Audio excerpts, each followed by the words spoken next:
Bismillah, elhamdülillah, ve salatu vesselamu ala Rasulillah. Sura Anfal'nanki tafsirinin davamı 12. ayet kelgan toq. 12. ayette Allah subhanahu wa ta'ala müminlerge ata qılgan nimetlerden yana birisi bolgan yana bir nimetni eskertip mundaq deydi. İz yuhi rabbuke ilal melaiketi enni ma'akum fasabbitul ladzina amanu. سألقي في قلوب الذين كفروا الرعب فاضربوا فوق الأعناق واضربوا منهم كل بنان. Öz vaqtida Parvardigarın farishtalarga men sizlar bilan billa müminlarni urush maydonida sabatlik qilinglar, kafirlarning dillari qo'rqinch salaman deb vahiy qildi.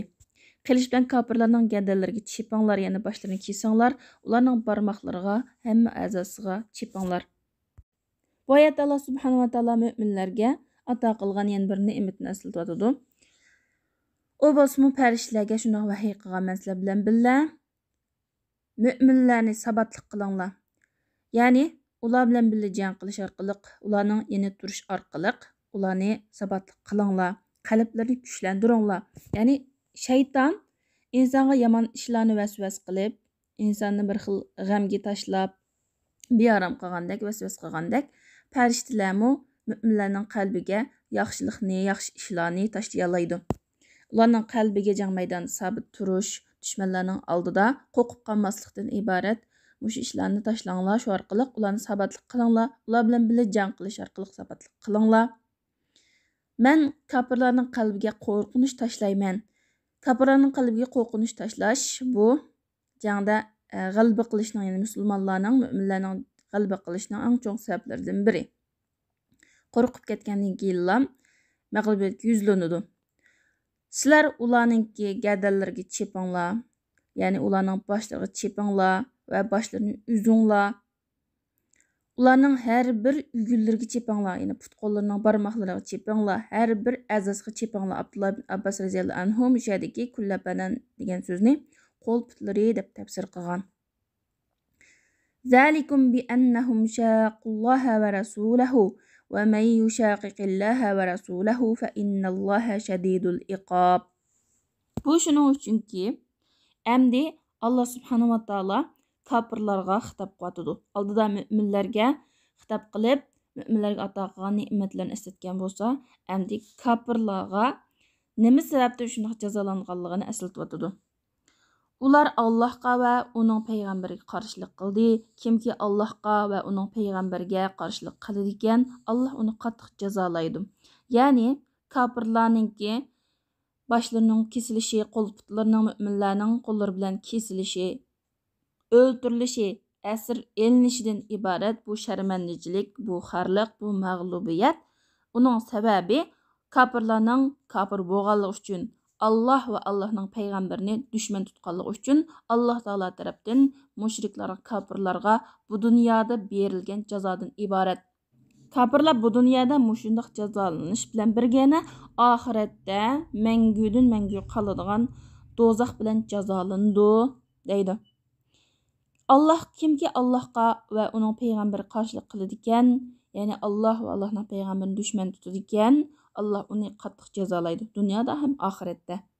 Shunga ey kafirlar, dunyo va oxiratdagi Alloh taolaning azobidan, jazosidan qutulish uchun sizlar iymonga kiringlar, kufrni tashlanglar, Allah va Allohning payg'ambarini dushman tutmanglar deydi. Hozir biz degan gap undan keyingi oyatda bor ekan. Zalikum fazuquhu va anna lil kafirina azaban nar. Ya'ni Allah subhanahu wa taolo kafirlarning nima uchun dunyoda bunday jazolanganligini sababini bayon qilib bo'lgandan keyin sizlar shu azobni, ya'ni asir elinish, o'ldirilish, qo'l-putlaringlarning chepilishi, mu'minlarning qo'li orqali shu jazolanib xarliq qilishinglardan iborat shu jazoni sizlar tetinglar. Va kafirlarga do'zax azobi bor deydi oxiratda. Dunyoda ham jazolandi, oxiratda ham jazolandi. Endi Allah subhanahu wa taolo yana uningdan keyin mu'minlarga xitob qilib shunday dedi. Ya ayyuhallazina amanu idza laqitumul lazina kafaru zahfan fala tuwalluhumul adbar. Ey mu'minlar, sizlar kafirlarga yaqin holatda ro'bi-ro kelib qolgan holatda uchrashgan chaqda ularga dumbanglarni qilmanglar, orqanglarni qilmanglar, ya'ni qochmanglar. Bu Bu oyatning hukmini ba'zi olimlar Badr kuni xos degan bo'lsa-mu, lekin Abdullah ibn Abbas va boshqa ulamolar bu oyatning hukmi qiyomat kunigacha baqiy qoladi. Ostidagi, undan keyingi oyatdagi ikki xil ahvoldan boshqa qaytishga bo'lmaydi degan. Bir qism olimlar bu oyatning hukmi al-ana xaffafallohu ankum. Alloh taolo endi sizlarga yengillashtirib berdi degan oyatniki hukm bilan amaldan qolgan. Ya'ni kofirlar bilan musulmonlar uchrashib qolsa, agar kofirlarning soni musulmonlarning sonining 2 hassidan ko'p bo'lsa, u chaqda qassa musulmonlarning soni oz bo'lganligi uchun gunoh bo'lmaydi. Agar kofirlarning soni musulmonlar sonining 2 hassichilik to'g'ri kelsa yoki 2 hassidan oz bo'lsa, bu chaqda qaytishga bo'lmaydi degan. وَمَنْ يُوَلِّهِمْ يَوْمَئِذٍ دُبُرَهُ إِلَّا مُتَحَرِّفًا لِقِتَالٍ أَوْ مُتَحَيِّزًا إِلَى فِئَةٍ فَقَدْ بَاءَ بِغَضَبٍ مِنَ اللَّهِ وَمَأْوَاهُ جَهَنَّمَ وَبِئْسَ الْمَصِيرُ. Yani Allah Taala ondan keyingi oyatda jangdan qaytishninki cho'ng gunoh ekanligini eskartib atadi. Yani jangdan qochquchilar kofirlardan qo'rqib ketib qochgan bo'lsa, hozir ikki shartni deymiz, shundan boshqa ahvollar qochgan bo'lsa, Alloh taoloning g'azabiga duchor bo'ladi va uningki joyi do'zaxdir. Do'zax nima degan yomon joy deydi.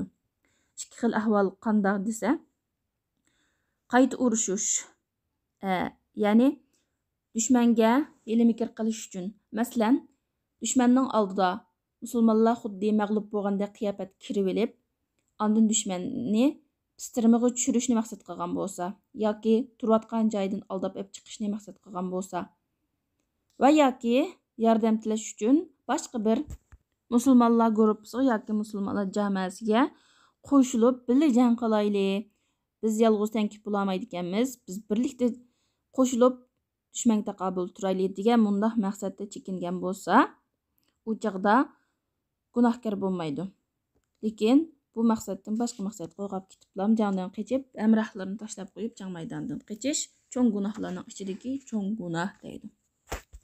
Chunki Allohning g'azabiga duchor bo'ladi va uning boradigan joyi do'zax bo'ladi degan bu va'dalar, qo'rqitish va'dalari, tahdidlar faqat cho'ng gunoh qilgan kishiga bo'ladi.